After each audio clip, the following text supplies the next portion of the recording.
Okay, so this is my question. I think if you go to the next, there should be a slide after this. Yep, so graded versus action potentials. So the wrong answer there would be the one that said it was like all or nothing. So either you can have an action potential or either you don't reach the threshold. So that doesn't happen in graded potentials. In graded potentials, you can have changes in membrane potential can be varying in size. So it's determined by the strength of the stimulus, the magnitude of the graded potential produced. Whereas in action potential, it's an all or nothing response. So either you have an action potential produced when it reaches the threshold or you don't. And other features of graded potentials include that it spreads bidirectionally and it's short distance signals, and it can also initiate action potentials if there's enough of them. Yeah. Next question, please.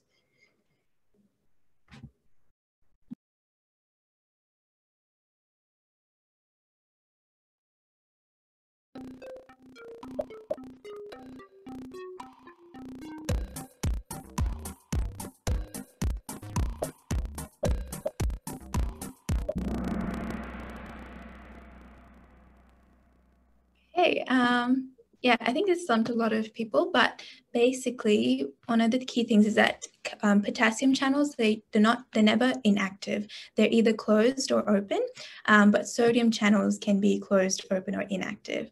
So it's true in that potassium channels, they are closed during depolarization, and sodium channels are open, but they're not inactive. That only happens with sodium channels.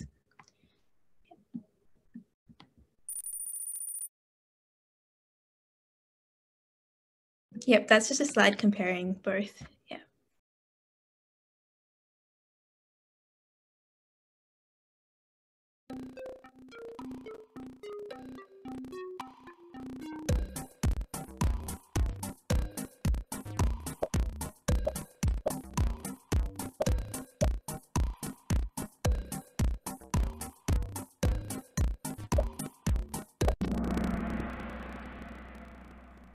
Yep, so I think most people got that right, but during depolarization, the membrane potential is more positive. So if you remember the graph, it goes a bit more up, more positive, and it's not at resting membrane potential during depolarization. And during repolarization, the membrane becomes more negative than, it's not more negative than RMP, it's just going towards resting membrane potential. And green is wrong because that's the resting membrane potential. Yep.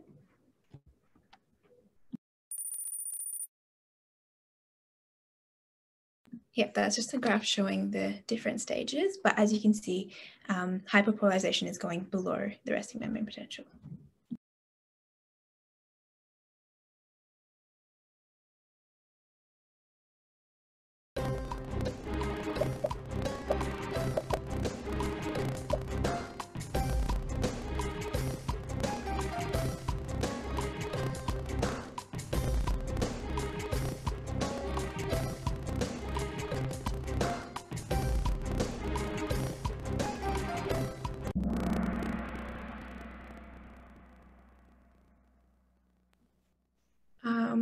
All right, sodium channels are inactive during absolute refractory period.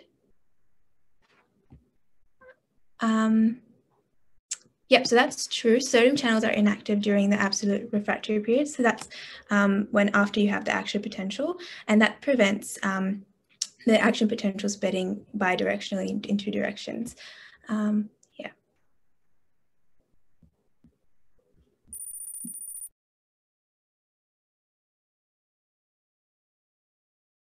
Yep, so the absolute refractory period, it's when all the sodium channels are inactive, so you can't have another action potential possibly, but relative refractory period comes after that, and that's when the sodium channels are back to closed state so that they can open again once they're re-stimulated. So if you see in the graph, you have the absolute refractory period first, and that's followed by the relative refractory period, and after that you can have another action potential occur.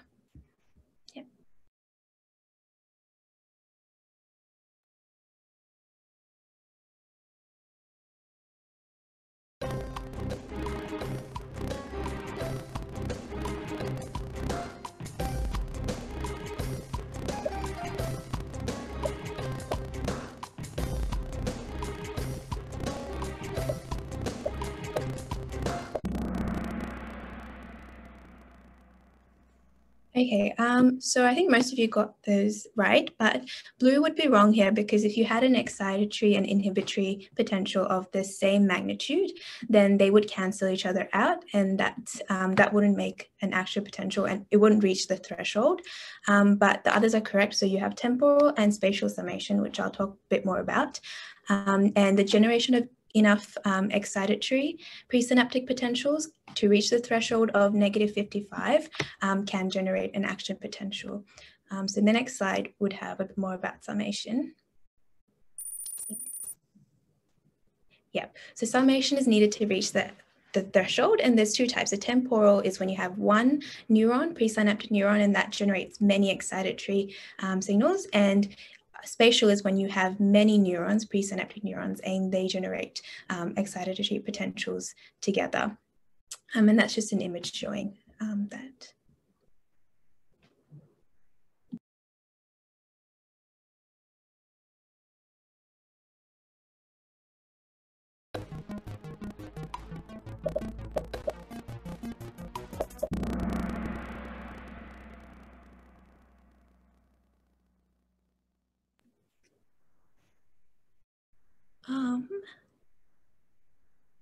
Could you go back to the question, sorry?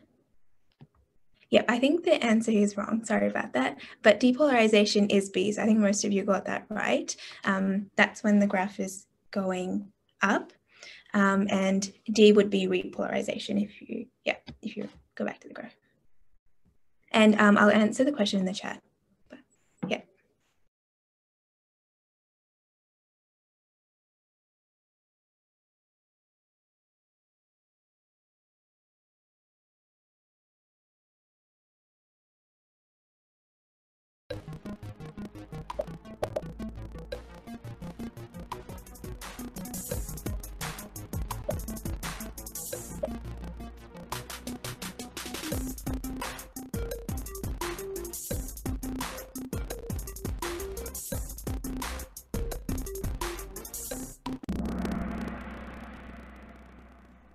Yep, so like I said before, the refractory period after the action potential occurs, it stops the action potential going in two directions because you can't generate an action potential in the previous, that side of the axon.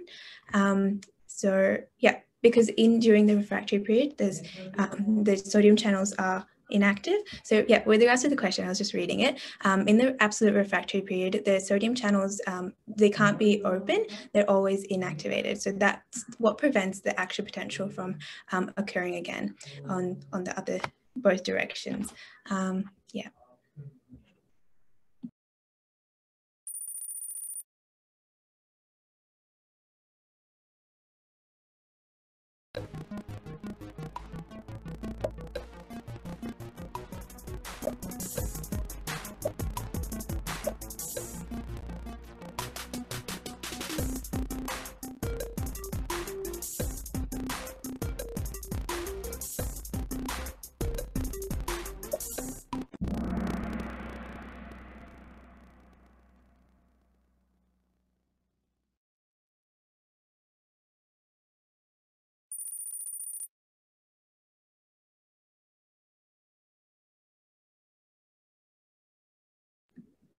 I don't know who did this slide. Was it Akanksha? Yep, so this is my slide. So this is basically just showing a synapse between two neurons. And a synapse is just a specialized junction, which is the site of transmission between electric nerve impulses between two nerve cells. So they've just shown where the dendrites of the presynaptic cell are meeting, the dendrites of the postsynaptic cell are meeting the axon terminals of the presynaptic cell. Yeah, that's really all that's. Yep, so which of the following are features of an electrical synapse?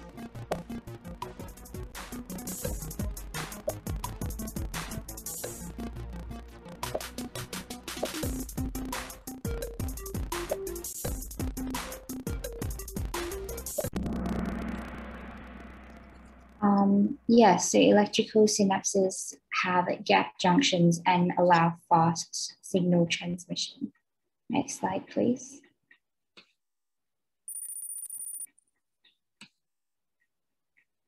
Which ion triggers neurotransmitter release into the synapse?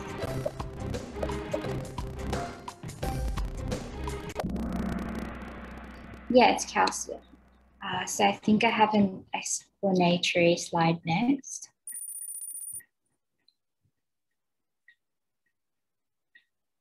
Oh no, okay, one more question. Which ion causes depolarization of the neuron cell membrane?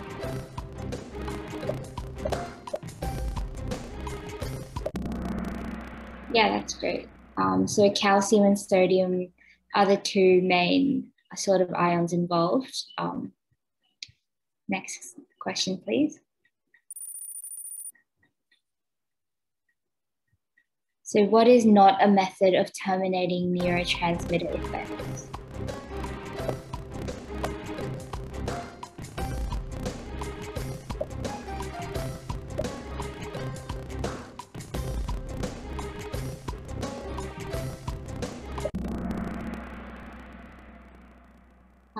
Yep, so release into the synapse is not.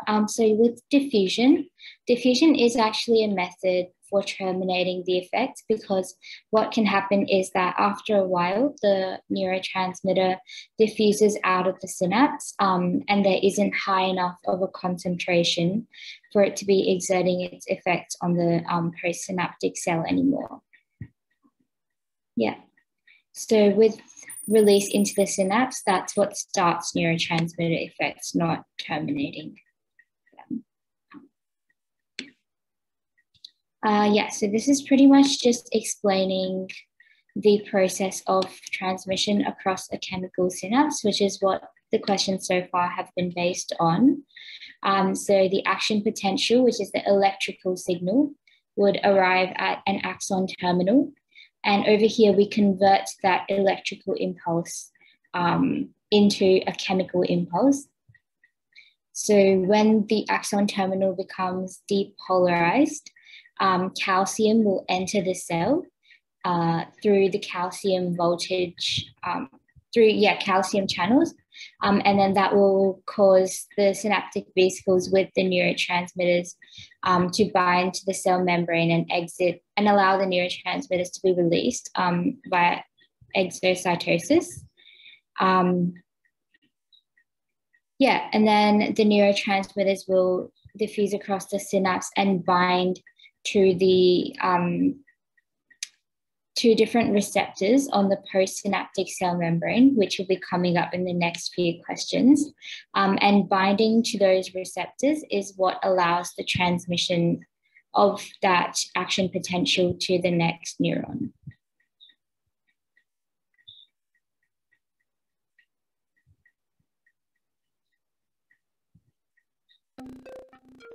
So this one is just asking the definition of the Ipsd.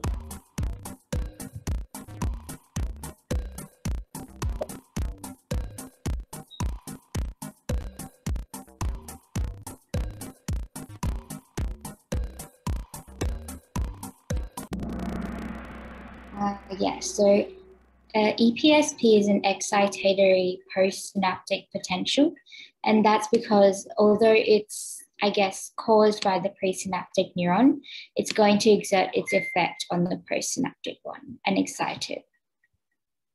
Next question, please.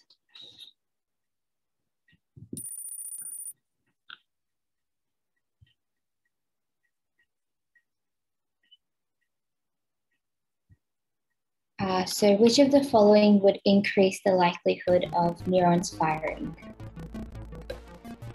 There's multiple answers to this one.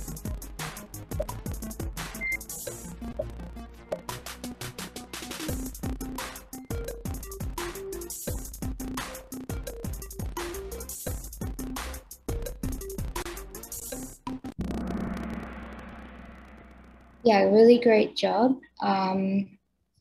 So basically, this one was just focusing on the fact that an excitatory potential is going to cause depolarization, whereas an inhibitory postsynaptic potential actually hyperpolarizes the postsynaptic cell, meaning that it stops it from firing.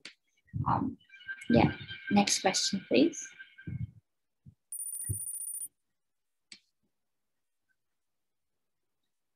So what type of summation is it when excitatory potentials from many neurons trigger the threshold point?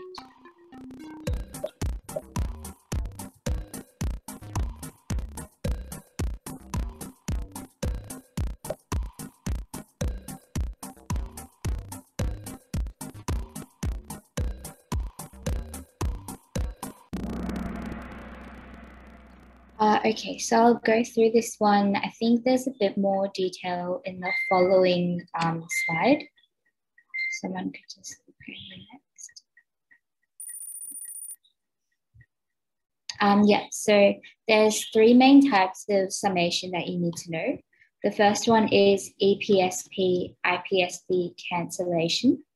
So in this one, what happens is an Epsp from one neuron and an Ipsp from another neuron both fire on the postsynaptic neuron at the same time. And so what happens is, although one of the neurons is trying to excite the postsynaptic neuron, the inhibitory signal from the other one cancels out. And so overall, it isn't a high enough net effect to reach the threshold potential, which is -55. So in spatial summation, what we have is two excitatory potentials, or two EPSPs, both being fired simultaneously, or you could have two IPSPs as well, but two potentials of the same type from multiple neurons being fired simultaneously. And so as you can see on the graph, what happens is they kind of add on each other. So say one of the potentials would have raised the postsynaptic membrane's potential by 20, and another one raised it by another 20. Together, they'd give like a net effect of 40 millivolts extra, and that would end up bringing it closer to the threshold potential. And then with temporal summation, that's when just one neuron, so the same neuron, is firing multiple impulses. And those impulses build upon each other to help reach the threshold potential.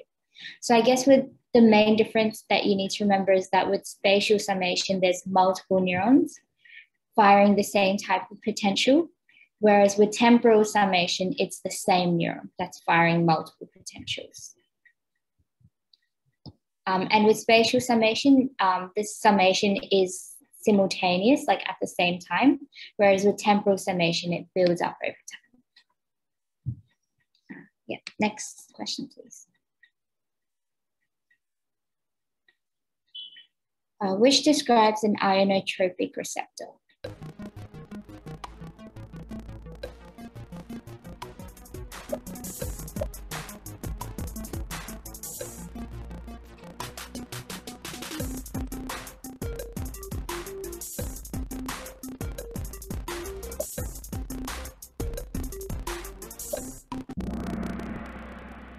Yeah, that's great. So because the ionotropic receptor becomes an ion channel when ions bind to it, that allows for faster transmission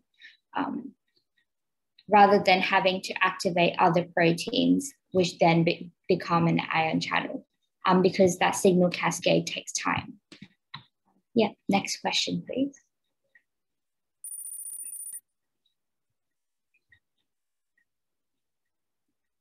So which would cause a more amplified signal? And there's multiple answers here.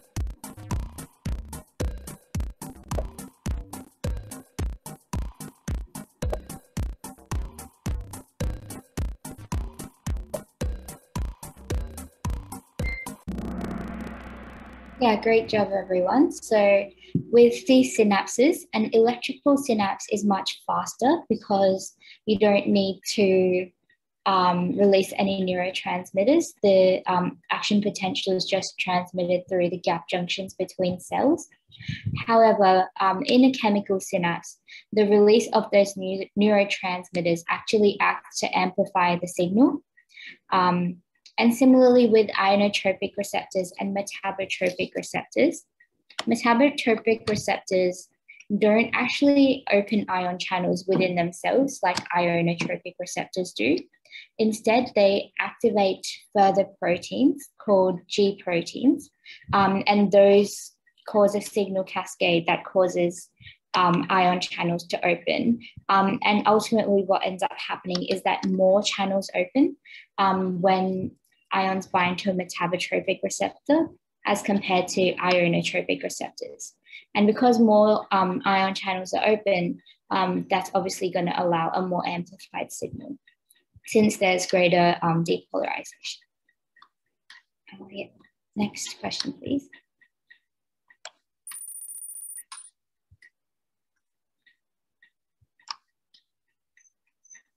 So this is just an image of the difference between those two channel types.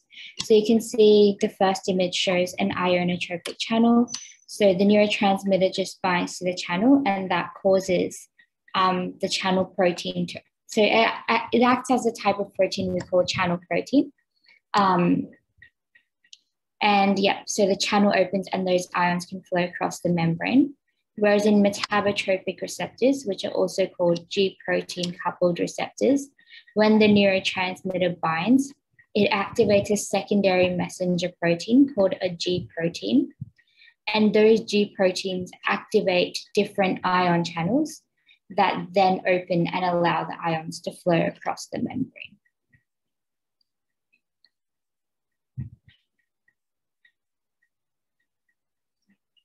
So where are the majority of potassium ions found?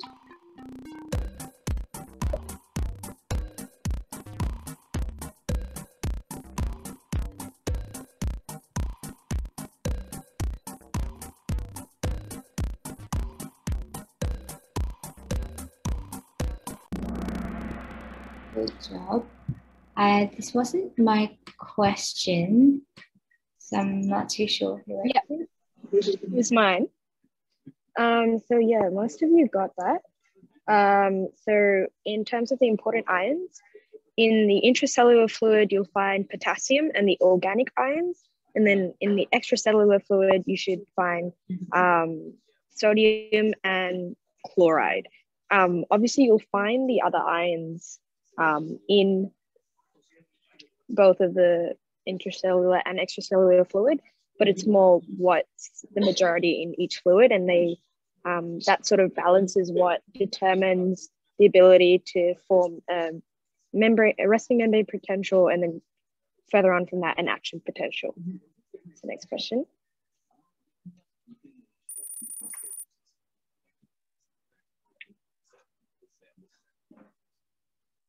Yeah. So which of the following are necessary to achieve a resting membrane potential?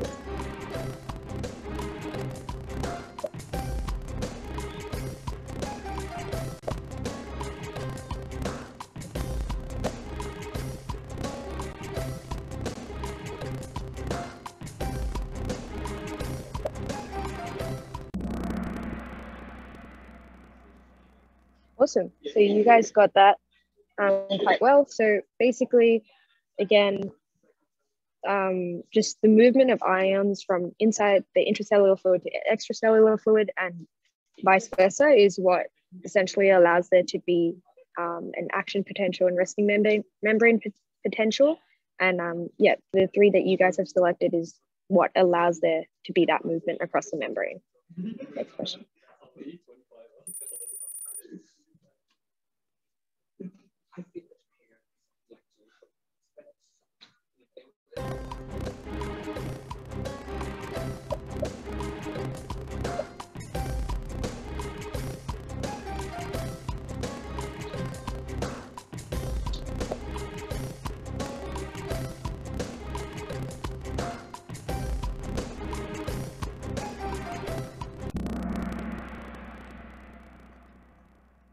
Awesome. Okay, you guys are really killing this.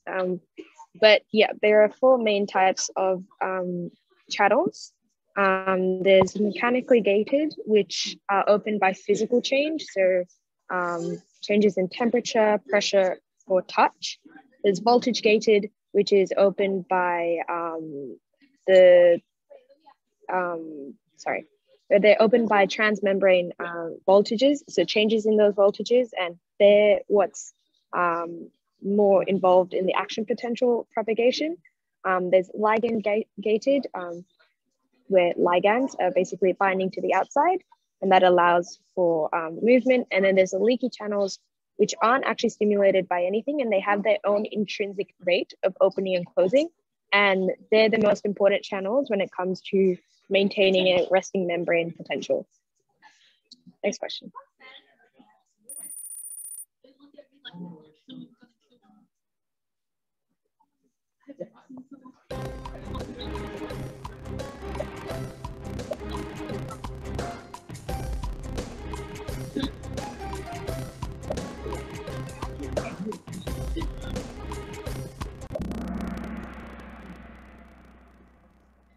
Okay, cool.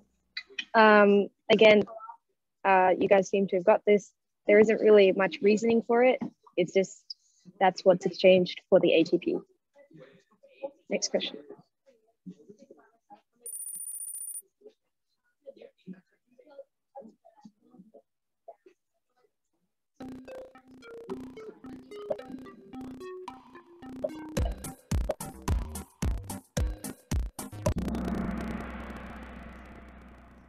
Yep.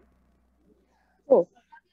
So yeah, the potassium ions are the most permeable to the plasma membrane, which means that they're able to come in and out of the cell most easily. And that's why they have the largest influence on the resting membrane potential. Next question.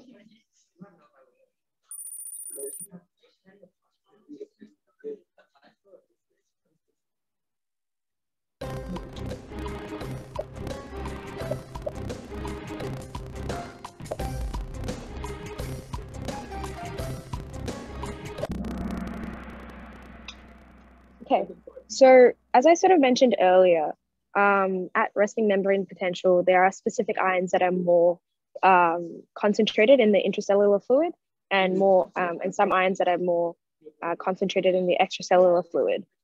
So the potassium ions are more concentrated in the extracellular fluid, and that remains, and so they can't really reach an equilibrium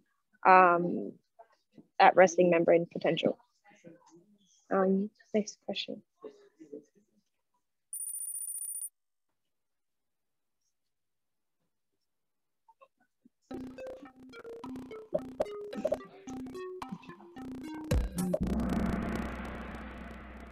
Yep, excellent. Again, this is just a fact to know.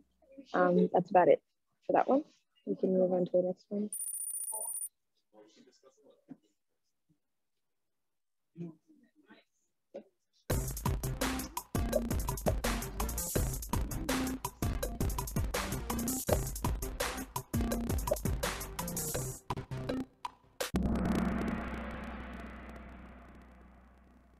All right, my question. So this is false because usually, so like for the vast majority of the polysynaptic reflex arcs, so like the synapse would be in the spinal cord. So like it could have a synapse, it could synapse in the brain, but like that's very rare. Like I couldn't even find an example for it. But like, so if we go to the next slide, so we'll have a slide for this. So basically, for the main difference between the monosynaptic and polysynaptic reflex arc is that the monosynaptic reflex arc is just like you have the afferent neuron and the efferent neuron, and like they just directly synapse. And for the polysynaptic one, you will have an interneuron in between, but that is like that will be in the spinal cord. So you could have things going up. So you could have another neuron going up to the brain if it like reaches consciousness, or if we kind of just like to transmit information to the brain, but that is not a part of the reflex. Okay, move on.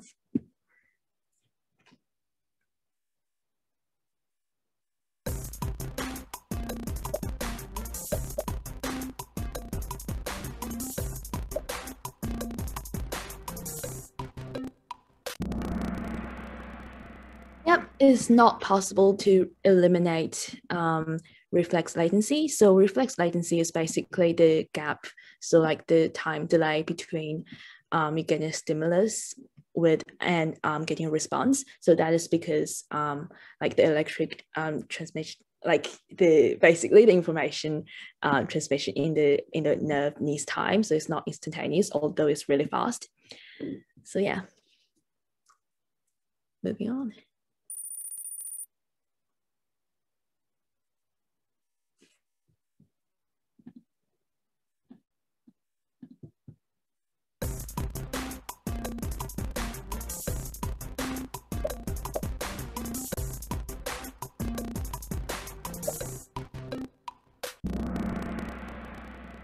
Yep, well done. So the central nervous system is the brain and the spine. Cranial nerve and the spinal nerves are both peripheral nervous system. So if we go to the next slide, not next slide, this is not the slide, but the information slide. Yeah, so you'll just see this diagram. So basically the point being the central nervous system is where like you integrate information and it coordinates the bodily functions. So like that's mainly the brain's job, but the spinal cord also does it because the like some reflexes, like the reflexes synapse in the spinal cord.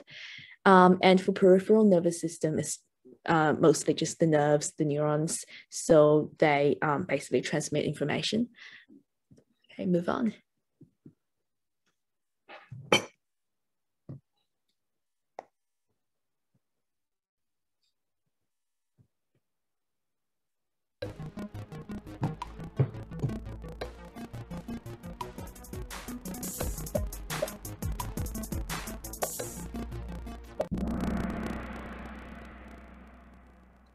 Okay, so we go to the information slide. Well, this is basically just a fact. So like, wait, information slide.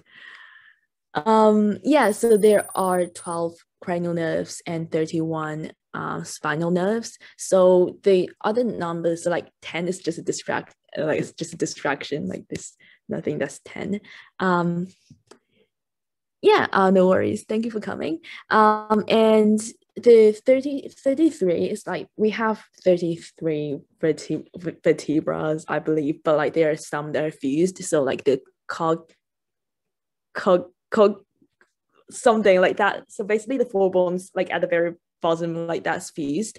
So it's not really 33, but like the thing we need to remember is like 31 spinal nerves. So that's because basically there's one coccygeal nerve, and like there are 7 cervical vertebra, but like there are 8 cervical nerves. Okay, moving on.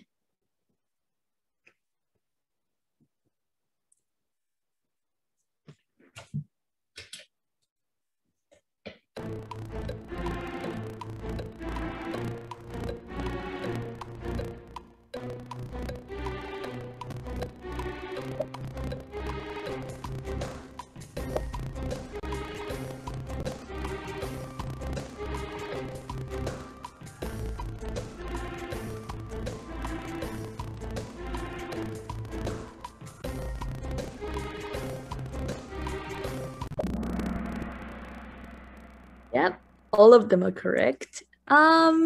So if we go to the information slide, actually, I don't think there's too much to explain about this, but for the information slide, we just have basically the parasympathetic and sympathetic nervous system and like where they are. So the sympathetic like synapses, you will find them in the sympathetic trunk that's kind of directly parallel to the spine. And the parasympathetic ones, you will find them in the like the cell bodies will be in the cranial region and the S2 to 4. Yeah, and I believe there's another information slide that will just be showing the sympathetic trunk. So that's like the yellow one, thing going down.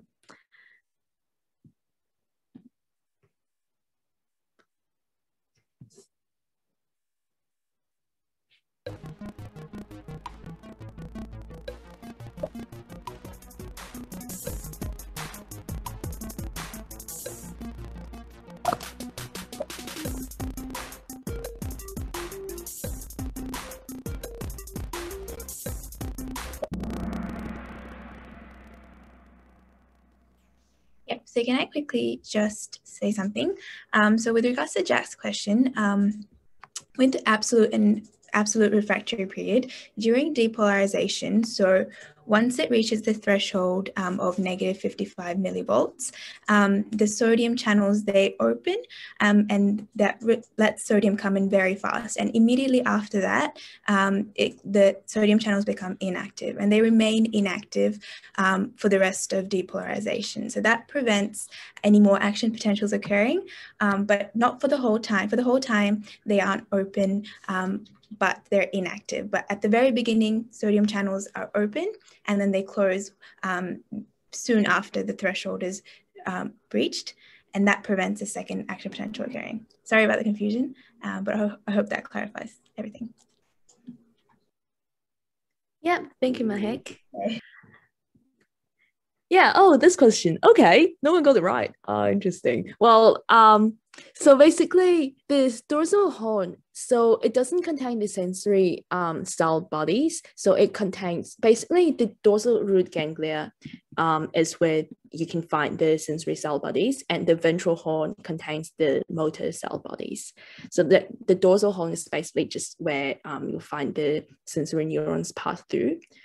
For the red, so like that's for the blue one. For the red one, the gray matter does contain axons, so it contains unmyelinated axons, and so the yellow one is correct. So later we will see an image of the Raman communicants. And the green one, no one chose it, but so basically the ventral and dorsal roots, they so like they are separate, but like they will join to become a mixed spinal nerve. And if I could quickly just butt in before the next question, if you guys are struggling with all this sort of nerve stuff, I remember last year we had a lightboard video from Professor Lazarus, which was like really, really helpful. So I'm not too sure if you guys have access to that. But yeah, if you do, I highly recommend checking that out because she summarizes everything really well. But yeah, back to you. Yeah, thank you, Yash. I also remember the videos. They also have like really good diagrams in there. So here you can see like the gray ramus communicans is basically where like you'll see the postsynaptic. So like in the sympathetic ganglion, you'll see like, so like that's where the sympathetic nerves, like that's where the synapse is. And the white Raman communicant is kind of where the presynaptic the sympathetic fiber comes in, and the gray one is where it goes out. Okay, that's it.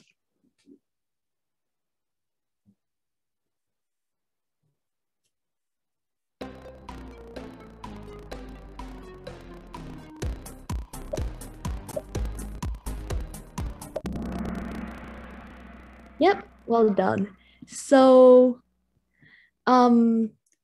basically the ascending pathway is like it transmits sensory information. So like it wouldn't have any motor neurons in it. Yeah, so if there is a third order neuron, it will likely be in the brain and transmitting sensory information.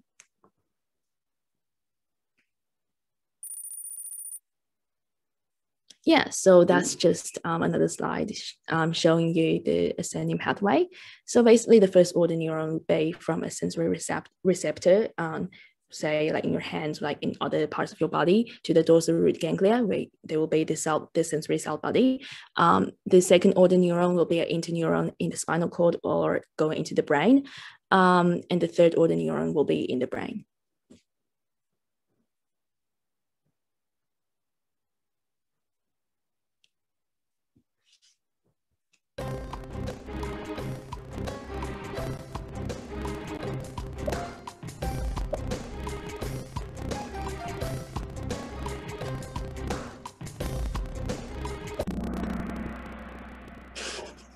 Yeah, like we're not sure choose all of the above. I know I do that as well, but for this question doesn't really work.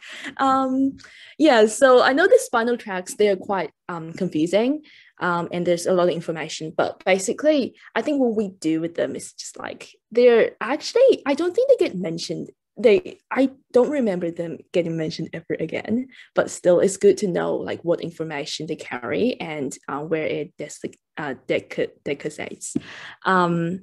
Yeah, so basically the anterior spinal thalamic tract carries, so like for the first two options, so like the red and blue, they're the other way around. So the anterior spinal thalamic tract carry crude touch and pressure, and lateral spinal thalamic tract carries information of pain and temperature, and it does decussate in the spinal cord. So moving on to the information slide, we will see a picture of it, of the spinal thalamic tract. Yeah, so as you can see, like there's the anterior one, there's a lateral one, and it decussates in the spinal cord and it ascends into the brain.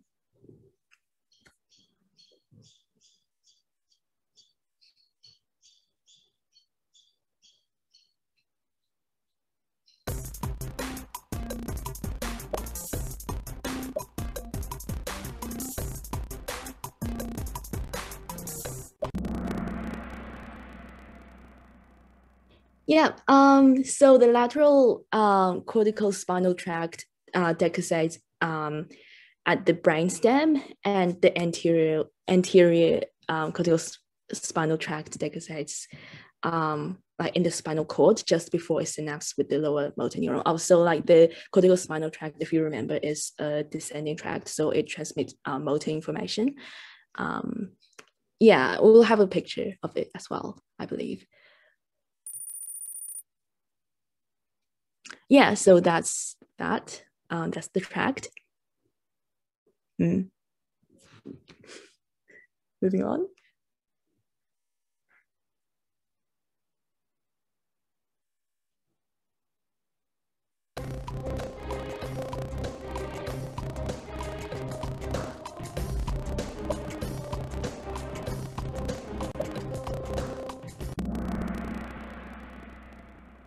Okay, well done. So the cortical bulbar tract, it supplies muscles of basically the head, so like the neck and the face. So it controls the movement of it. So like the cortical bulbar tract is also a descending tract, so like transmits motor information.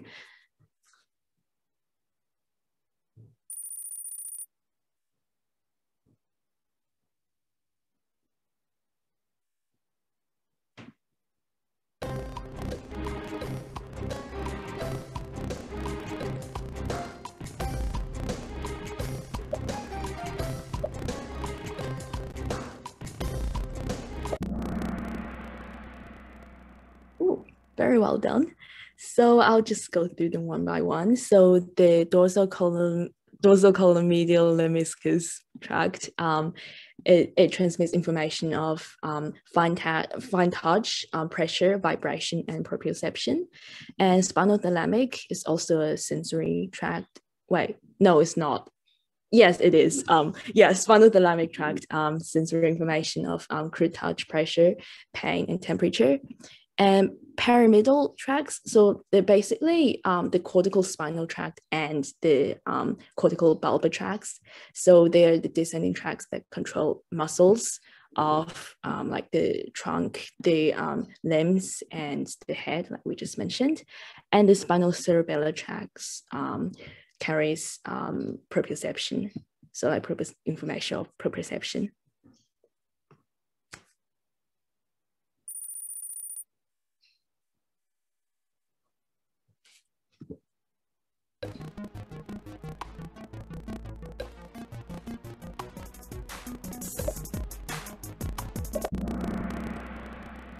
Yep, perfect. So it's active because you're moving ions against their concentration gradient, and this is just to balance the movement, the action of the leaky channels. Next question.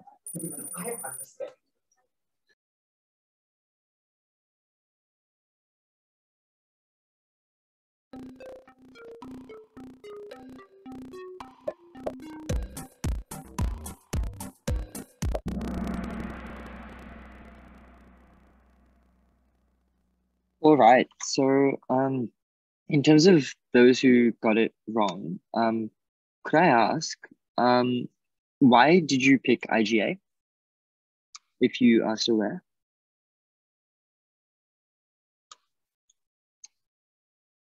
But if not, I'll tell you why it's IgG then. So IgG is responsible for passive immunity in the fetus, and it's involved in blood, fungi, and viral infection. So, okay, it was a guess. Okay, yeah, no worries. Maybe you should have increased the time as well, but yeah, the answer is IgG. Yeah, they haven't learned it yet. It's covered in year 10. They haven't learned adaptive yet? Is that, Savannah, is that right? They're learning it in week 10, so we can skip all the immunology. I think that's okay, the rest. Yeah. I think we can skip the rest of these then. I'm pretty sure they're all just immunology. Yeah. Give me 1 sec. I'll just open the door. Yeah. Just while we clarify, there's no other questions to be done. Do you have any questions or anything from our participants? Okay, we're just going through this. Yeah.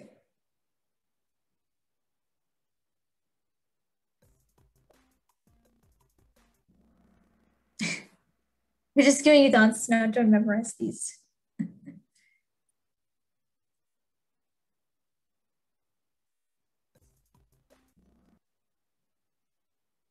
Are the rest of the questions immunology? Pretty sure. I think so. Yeah. We can let these guys go then.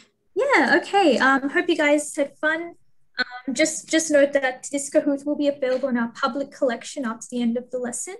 And the video from today's lesson will be uploaded to our YouTube channel. So subscribe to Team Parachute. Link is in our group description, as we have our weekly lessons there, and there'll also be some other fun content videos coming up soon. Whenever they're done. Yeah, everyone, subscribe, and comment down below if you anything you. Yeah. I don't know. Thanks, everyone. Whatever. Invite people over to our group. Okay. Thanks. Bye. Awesome. Thank you.